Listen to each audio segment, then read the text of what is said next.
Hello and welcome. I'm BluenoseLJ. This is my deliberately delayed reaction video to the Everton versus Manchester United game at the weekend.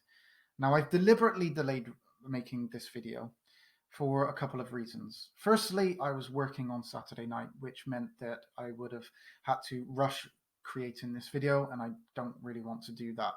Secondly, I wanted to take some time to reflect on the game and watch the highlights and take another look at the way that we played and what went wrong.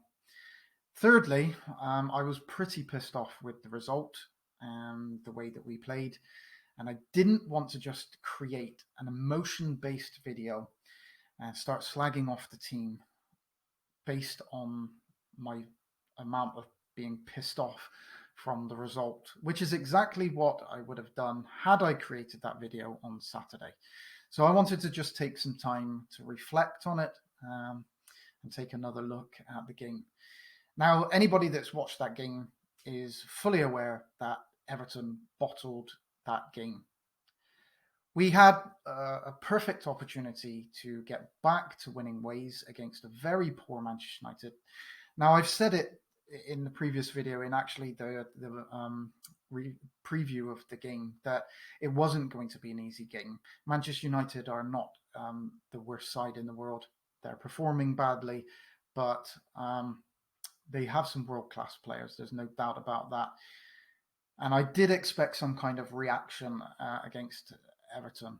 Now, while I do think that there was a little bit of reaction there, I don't think Manchester United played brilliant.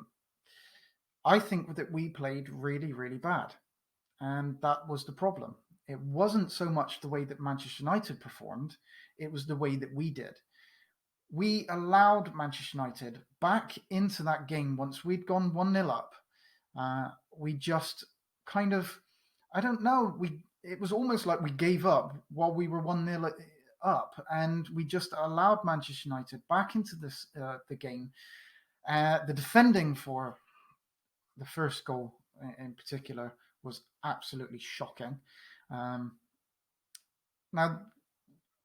I've said many times that we have a team that is capable of competing with the top teams. It was only Richarlison missing from that team. Now, I know Gomez was also missing, but that was not through injury. That was not through suspension, like Richarlison was missing and Digne the week before. This was through Carlo Ancelotti's choice. He brought in Sigurdsson, and Sigurdsson should have been the replacement for Gomez, but Sigurdsson was almost non-existent in that game. So we were playing with an almost full-strength team. Now, I know Seamus Coleman is not fully fit. I know that Holgate was just coming back from injury, and he probably wasn't completely match fit. And the same with Rodriguez. But having said that, we still had enough there to be able to compete with Manchester United, which is something that we didn't do. We didn't compete with them, and we've allowed Manchester United, in all honesty, a Manchester United that is nowhere near the Manchester United that they have been in the past. Yes, they, like I said, they have some class players, but they weren't class against us. They weren't phenomenal. They didn't outplay us. They didn't make so many chances that we just couldn't compete with them. We allowed Manchester United to win that game. We lost that game. There's no question about it. We didn't perform, and we haven't done so now for a few weeks. It is a bit worrying as an Everton fan, I have to say.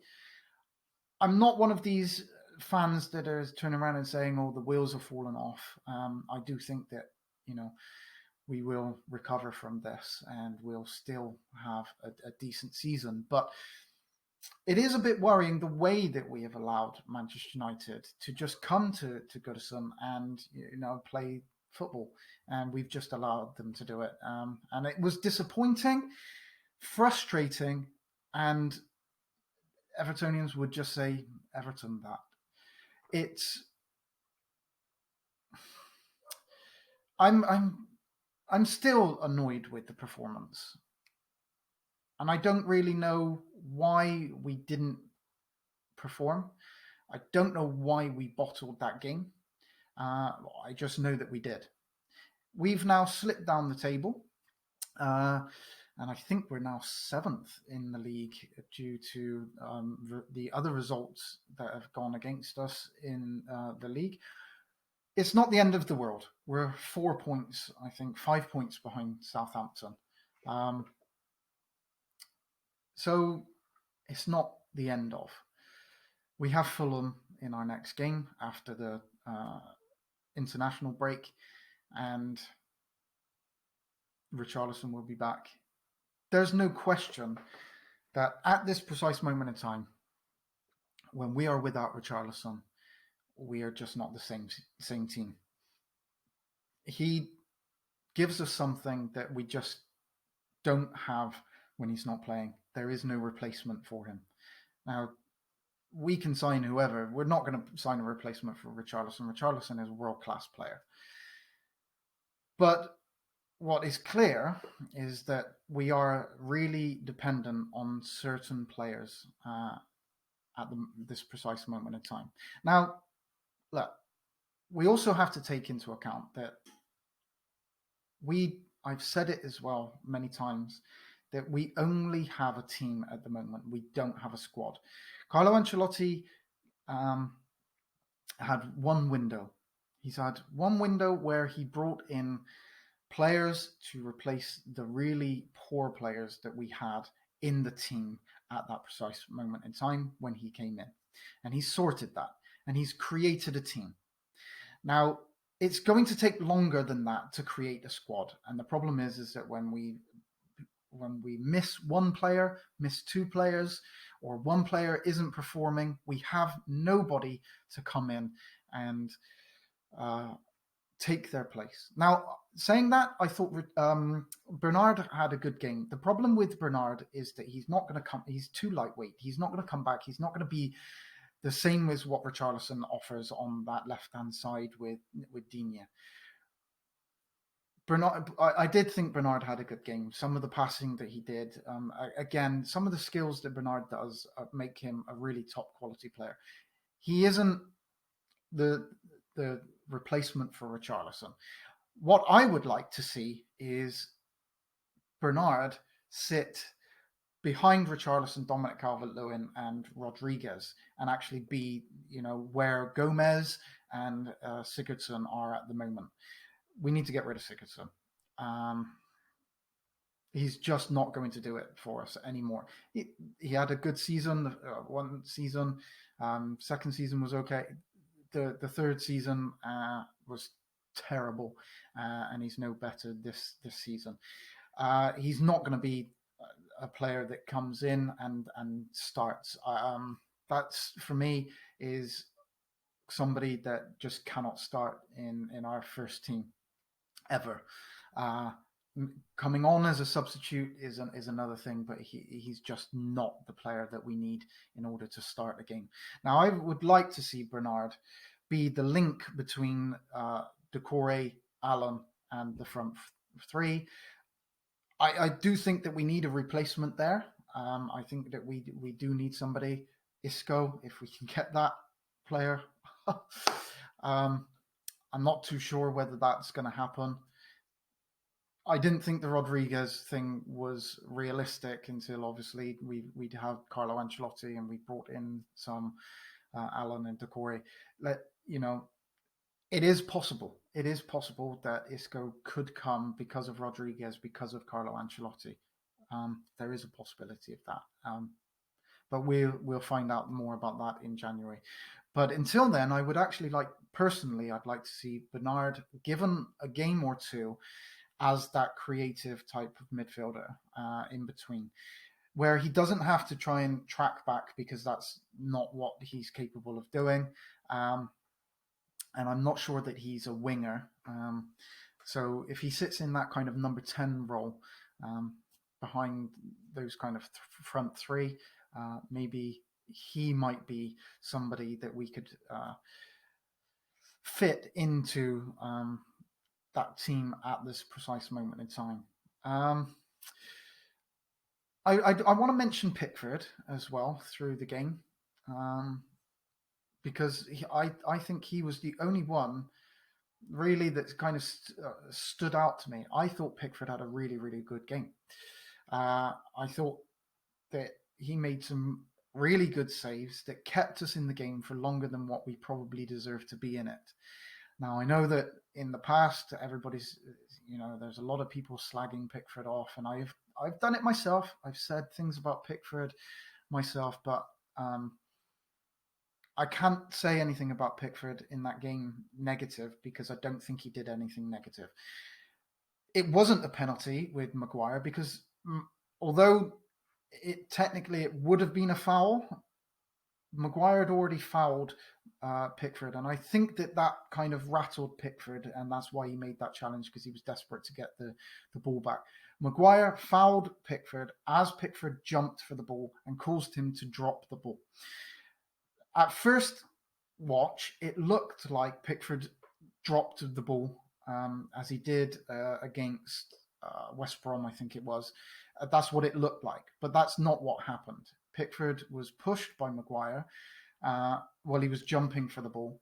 He's dropped the ball and then gone to try and get the ball back, and he's managed to kick Maguire in the process. And that's why the penalty wasn't given, because it was a free kick to Everton. It wasn't a penalty. Pickford made some really good saves in that game that kept us in it for longer than what we should have been in it. And so any negativity towards Jordan Pickford from that game is unmerited. It's unwarranted. He had a good game. I can't really say much for the rest of the team. We were really poor. Dominic Calvert-Lewin didn't really have a chance because we didn't create anything. I think Rodriguez was brought back because we desperately needed him, but I don't think that he was ready to come back for that game. If we'd have had somebody to replace him, if we would have won one of our previous games, I don't think Carlo Ancelotti would have brought Rodriguez back for that game, and he would have given him until the Fulham game to recover. You could see that he was tired, and probably, the injury was still there. I'm not going to say anything about Alan actually as well, because I thought Alan had an okay game, made some good challenges. I don't think he's quite up to where he was at the start of the season, but I think he was okay. I'm pretty disappointed with the rest of the players, the way they played, the performance we put in. But it is what it is. We've done it again. We've done in Everton. We've ended up being beat by a team that we shouldn't have been beat by. We've now lost 3 in a row. That's 1 point from a possible 12. Let's hope that is just a bad run, and we get back to winning ways against Fulham, when we'll probably have a more fit Rodriguez. Probably Holgate would have had a bit more time to bit more training. Maybe Mina would come back in. I don't know the way that Carlo Ancelotti is thinking at the moment, whether Holgate is number 1 centre back. For me, he probably is, but he was off the pace against United. You could definitely see that.